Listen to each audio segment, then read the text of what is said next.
नमस्कार friends, welcome to my YouTube channel. स्वागत है आपका एक बार फिर मेरे चैनल पे। आज फ्रेम में देख रहे हैं आप सियाज का 2021 डेल्टा मॉडल, जो कि सबसे वैल्यू फॉर मनी पैक माना जाता है। सियाज के किसी भी वेरिएंट्स को ले ले तो हम, क्योंकि आपको इसमें ऐसी ऐसी चीज़ें मिलती हैं जो कि आप सिर्फ उसको अपग्रेड कर दे तो टॉप मॉडल बना सकते हैं, वो भी कंपनी से कम खर्चे में। तो देखते हैं इसमें हमें क्या क्या ऑफ़र की जाती है और क्या नहीं ऑफ़र की जाती है। तो फ्रंट से आप इसका जो डिज़ाइन देखेंगे तो थोड़ा जो सिंप्लास्टिक सा लुक देखने को मिलता है, जो कि आंखों को हमेशा आपको अच्छी लगेंगी। तो यहाँ पे अगर बात कर ले, यहाँ पे तो हमें इसमें लैंप जो है हमें प्रोजेक्टर एक प्रोजेक्टर जो हाई बीम के लिए मिलती है और लो बीम के लिए यहाँ पे हमें हाइलोजन लैंप ही देखने को मिलता है। और यहाँ पे अगर आप देखोगे तो यहाँ पे हमें क्रोम का यूज़ है, जो कि जो ग्रिल है उसके ऊपर और हमें ग्रिल के नीचे भी क्रोम का यूज़ देखने को मिलता है। और यहाँ पे भी हेडलाइट का सेम यूनिट देखने को मिलता है। यहाँ पे हमें हैलोजन बेस्ड ही टर्न इंडिकेटर का भी जो लैंप है वो मिलता है। और नीचे यहाँ पे हमें फॉग लैंप भी ऑफर किया जाता है, जो कि और ओवरऑल जो लुक है सामने से वो बहुत ही बोल्ड लगता है, जो सिंपल सा लुक हमेशा से ही आंखों को जो बहुत अच्छा ही लगता है। जो थोड़ा फ्यूचरिस्टिक सा डिज़ाइन होता है वो कुछ दिनों के लिए तो आपको अच्छा लगेगा, लेकिन कुछ दिनों के बाद वो पुराना टाइप का लगने लगता है। लेकिन इस डिज़ाइन के साथ अभी आप कभी भी अपने आप को पुराना फील नहीं कर पाओगे। तो ये था कुछ फ्रंट का डिज़ाइन। अब चलते हैं इसके साइड डिज़ाइन की ओर। तो ये है कुछ इसका साइड डिज़ाइन, जिसमें हमें जो लेंथ इसकी मिलती है वो हमें मिलती है करीब 4490 mm का, लगभग आप 4500 mm कह सकते हैं। ये एक बार में आपको फ्रेम में लाने के लिए, एक बार में तो फ्रेम में आने से रही, इसको आपको फ्रेम में लाना है तो थोड़ा सा पीछे आना पड़ेगा। और बात कर ले इसके व्हील बेस की, तो वो हमें मिलती है 2650 mm, जो कि अभी रिसेंट वाली वरना से 20 mm ही कम है। जो पहले वाली वरना थी उससे ये लीड करती थी व्हील बेस के मामले में। तो ये रहा कुछ। अब चलते हैं इसके रियर की ओर और देखते हैं रियर में हमें क्या कुछ मिलता है टॉप मॉडल से डिफरेंट। तो अब जैसे ही आप यहाँ रियर में आओगे, आपको यहाँ पे जो ऑल सेटअप है रिवर्स लैम्प का और बैक एलईडी का, बैक लाइट का, वो सारा सेटअप हमें हैलोजन बेस्ड ही मिलता है। और नीचे में हमें ये रिफ्लेक्टर देखने को मिलता है यहाँ पे। और अगर बात कर लें यहाँ पे हमें रिक्वेस्ट सेंसर की बात कर ले तो हमें यहाँ पे 4 रिक्वेस्ट सेंसर देखने को मिलता है।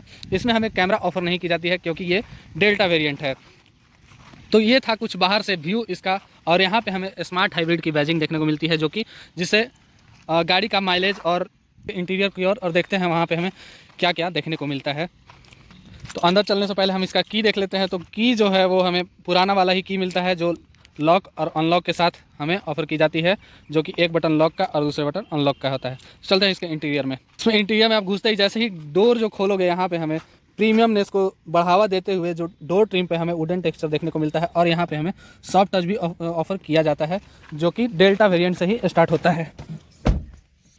और यहाँ पे अगर डोर ट्रिम पे ही हमें पावर विंडो का कंट्रोल्स देखने को मिलता है, जो कि एक जो ड्राइवर साइड वाला विंडो है वो ऑटो अप और ऑटो डाउन के साथ ही हमें देखने को मिलता है। और यहाँ पे हमें जो ORVMs के कंट्रोल्स है वो इलेक्ट्रिकली एडजस्टेबल हमें देखने को मिलता है। इलेक्ट्रिकली फोल्डेबल फीचर्स इसमें नहीं देखने को मिलता है। ये रहा लॉक अनलॉक का बटन, और ये विंडो अप डाउन को लॉक करने के लिए यहाँ पे हमें बटन मिलता है। और आते हैं यहाँ पे तो हमें ऑटोमेटिक स्टार्ट स्टॉप का जो बटन है वो यहाँ पे देखने को मिलता है। और साथ में हमें यहाँ पे फॉग लैम्प का भी ऑन ऑफ करने का बटन और हेडलाइट को एडजस्ट करने का बटन यहाँ पे देखने को मिलता है। और यहाँ पे स्टोरेज स्पेस देखने को मिलता है। तो आते हैं अब स्टीयरिंग की ओर। अगर इसके स्टीयरिंग की बात करें तो हमें यहाँ पे जो इंफोटेनमेंट सिस्टम के कंट्रोल्स होते हैं, वॉल्यूम अप डाउन और ट्रैक आगे पीछे करने का, मोड और म्यूट करने का बटन, और नीचे यहाँ पे ब्लूटूथ कनेक्टिविटी का टोटल सिस्टम हमें यहाँ पे देखने को मिलता है। और यहाँ पे हमें एक एयरबैग और एक यहाँ एयरबैग, 2 एयरबैग इसमें ऑफर की जाती है। और बात कर देखने को मिलता है जो कि अपडेट की हुई इसमें टच डिस्प्ले लगाया हुआ है। बात करते हैं इसके इंस्ट्रूमेंट क्लस्टर की, तो वो हमें ये जो इसमें डेल्टा वेरिएंट में जो हमें देखने को मिलता है वो भी हमें टॉप मॉडल में भी वही देखने को मिलता है, जो कि यहाँ एनालॉग फॉर्म में जो देखने को मिलता है। और यहाँ पे हमें फ्यूल गेज और यहाँ पे गाड़ी का जो टेम्परेचर है उसका इंडिकेशन देखने को मिलता है। और इसमें हमें जो एक बहुत ही काम की फीचर्स है वो भी देखने को मिलती है, जो कि यहाँ पे हम गियर इंडिकेशन का जो यहाँ पे सिस्टम हमें देखने को मिलता है। यहाँ पे जो भी आप गियर लगाओगे वो यहाँ पे आपको शो करता हुआ दिख जाएगा। और बीच में हमें तमाम इन्फॉर्मेशन जो कि है देखने को मिल जाती है।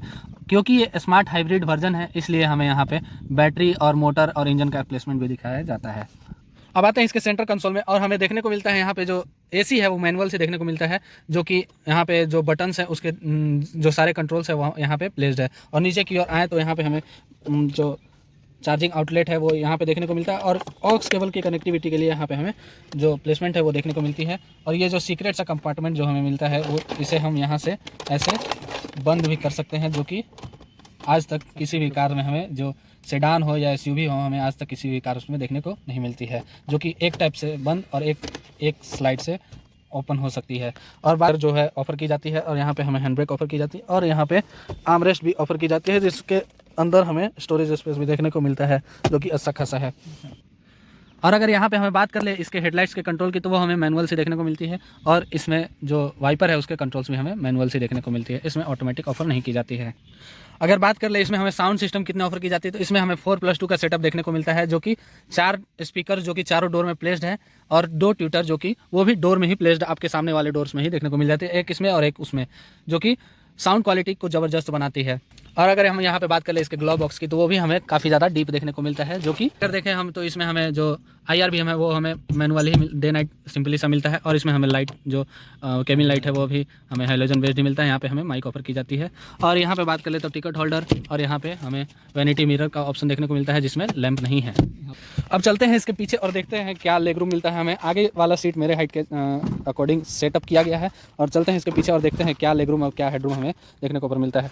तो जैसे ही आप पीछे एंटर करोगे तो यहाँ पे हमें भी सब टच यहाँ भी हमें ऑफर की जाती है, और जो वुडन टेक्सचर है वो यहाँ पे भी हमें देखने को मिलता है, और पावर विंडो की कंट्रोल्स यहाँ पे भी हमें ऑफर की जाती है। और जैसा कि आप सबको पता ही है कि ये जो गाड़ी है वो है सेडान, और इसकी व्हील बेस है 2650 mm। तो उस हिसाब से इसका जो लेग रूम है वो तो सेगमेंट में है ही सबसे ज़्यादा, क्योंकि सेडान का जो व्हील बेस है वो आप समझ ही सकते हैं। अभी पीछे वाले अंडर थाई सपोर्ट की बात करें सीट का, तो वो भी ज़बरदस्त है। और यहाँ पे हमें रियर AC वेंट्स भी ऑफर की जाती है, जिसका आप यहाँ से ही ब्लोअर का जो स्पीड है यहाँ से ही एडजस्ट कर सकते हैं। और यहाँ पे भी हमें एक चार्जिंग आउटलेट देखने को मिलता है, जो कि जिसका कवर यहाँ पे है थोड़ा टूट सा गया है, जो कि 12 वोल्ट का चार्जिंग आउटलेट है। और यहाँ पे हमें नीचे फ़ोन रखने का स्पेस भी देखने को मिलता है, चार्ज में लगा के आप यहाँ पे फ़ोन रख सकते हो। और बात कर ले इसके यहाँ पे हम्प की, तो वो भी जेन्युइन सा है, थोड़ा सा ही है। आप यहाँ पे 3 लोग आराम से बैठ के जा सकते हैं। तो एक लाइट हमें यहाँ पे भी ऑफर की जाती है, जो कि बेसिकली हाइलोजन भी है, लेकिन इसमें अपग्रेड करके LED वाले लगाए गए हैं। और इसमें हमें पीछे की ओर भी ग्रैब हैंडल का देखने को मिलता है, जो कि स्लाइटली से ऊपर जाती है।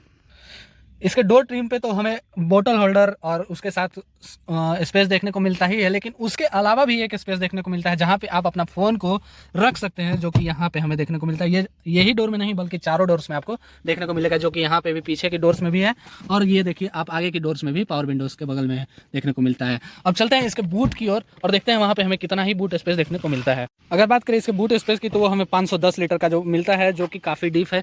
और देखेंगे आप तो यहाँ पे बहुत ही स्पेसियस बूट स्पेस इसमें देखने को मिलता है, 510 लीटर का।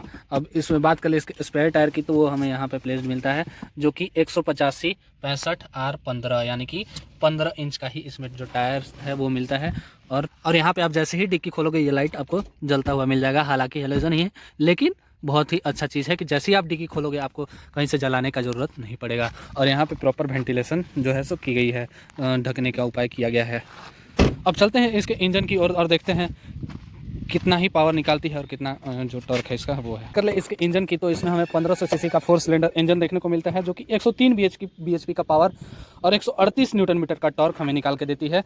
और यहाँ पे हमें सेफ्टी का पूरा इसमें ABS EBD दोनों ऑफर की जाती है, और जो यहाँ पे हमें प्रॉपर वेंटिलेशन देखने को मिलता है, जो कि जो नीचे की ओर तो नीचे से हमें खुला ही देखने को मिलता है, जो कोई कवर हमें देखने को इसमें प्रॉपर उपयोग नहीं मिलती है। और यहाँ पे भी हमें वेंटिलेशन का प्रॉपर उपयोग देखने को मिलता है, जिससे कि आप वैसे तो ये कार साइलेंट है ही, और मारुति का इंजन इतना साइलेंट है कि केबिन में आवाज़ जाता ही नहीं है, बट उसके ऊपर से ही वेंटिलेशन की गई है, इससे तो और भी साउंड जाने का बात ही नहीं उठता है। तो ये था सियाज डेल्टा वेरिएंट। तो रखते हैं आज की वीडियो में बस इतना ही, मिलते हैं आपसे नई वीडियो में।